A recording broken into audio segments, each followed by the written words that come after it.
দেখতে দেখতে ১ বছর পার করে ফেলেছি। নাহিদার আমার অ্যানিভার্সারি। সেই ১৫ অক্টোবরে বিয়ে হয়েছিল।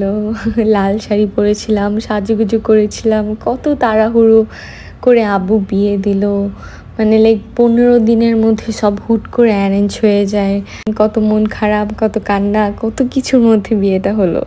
আচ্ছা যাই হোক, সব কিছুর পর একটা ছোট্ট সংসার হলো, একটা সুখের সংসার হলো। আলহামদুলিল্লাহ, আলহামদুলিল্লাহ ফর এভরিথিং। আসলে আল্লাহ যা চায় তা কি কেউ খণ্ডাতে পারে? পারে না। আল্লাহ আমার ভাগ্যে এটাই রাখছিল, তো এটাই হইল। আচ্ছা, আমি অনেক হ্যাপি আলহামদুলিল্লাহ।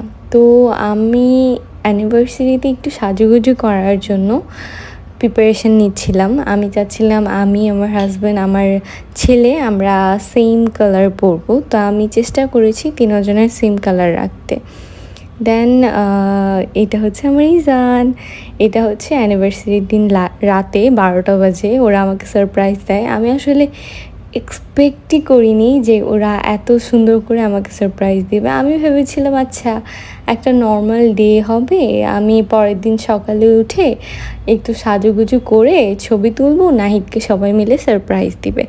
আমি ভেবেছিলাম এতটুকুই, কিন্তু নাহিদ আর আম্মু আব্বু মিলেই যে আমার জন্য সারপ্রাইজ পার্টি অ্যারেঞ্জ করেছে সেটা আমি ভাবতে পারিনি।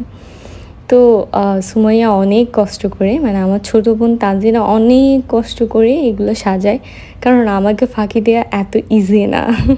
তো আমি মানে কল্পনাও করি নেই এমন কিছু হবে, তবে বুঝতেছিলাম কিছু না কিছু হয়তো করবে, বাট এত সুন্দর করে করবে এটা ভাবিনি। এইখানে নাহিদ আমাকে অনেক কিছু বলেছে, আপনারা হয়তো শুনতে পাননি। আচ্ছা যাই হোক, তো নাহিদ আমাকে এই বুকেটা দেয়। বুকেটা অনেক সুন্দর ছিল, আর পাশেরটা রেড রোজের যেটা ওইটা বাবা কিনে আনে। আসলে বাবা যে এইভাবে সুন্দর করে ওদের সাথে অ্যারেঞ্জমেন্ট করবে সেটা আমি কল্পনা করিনি। আমি অনেক হ্যাপি হয়েছি, অনেক। দেন আব্বু আম্মু আমাকে একটা 3 পিস গিফট করে, অ্যান্ড নাহিদকে রাজস্থান থেকে একটা পাঞ্জাবি আর শেরওয়ানি, পাঞ্জাবি আর কোটি গিফট করে। তো আমি এই বুকেগুলো নিয়ে একটু ভিডিও ক্লিপ নিচ্ছিলাম, ভাবছিলাম যে হ্যাঁ আমি একটু ব্লগে অ্যাড করব। দেখতেই পাচ্ছেন আমি একদমই সাজুগুজু করিনি, জাস্ট ওরা বলে একটু রেডি হয়ে আসো, তখন জাস্ট একটা ড্রেস পরে লিপস্টিক দিয়ে নিচ্ছি। তারপরের দিন সকালে রেডি হয়ে গেলাম। Look at my makeover done by ultimate glow by Tasin. আপু খুব সুন্দর করে আমাকে সাজিয়েছে, বাট আমার মানে আমি খুব তাড়াহুড়ো করে বের হয়েছিলাম, এই জন্য আমার ছবিগুলো তেমন সুন্দর আসেনি, আমার ভালো লাগেনি ছবিগুলা। তো আমার ইচ্ছা আমি আবার সেম লুক নেব, আবার ফটোশ্যুট করব। তো সিনেমাটোগ্রাফিটাও মানে আমার অল ওভার সব কিছু আমার লুকের জন্য খারাপ হয়েছে আমার মনে হচ্ছিল, আমার একদমই ভালো লাগেনি।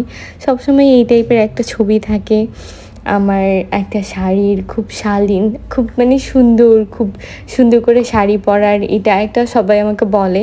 তো আমি নিজেকে ওইভাবেই প্রেজেন্ট করি, এরকম একটা ছবি এক্সপেক্ট করেছিলাম, বাট হয়নি।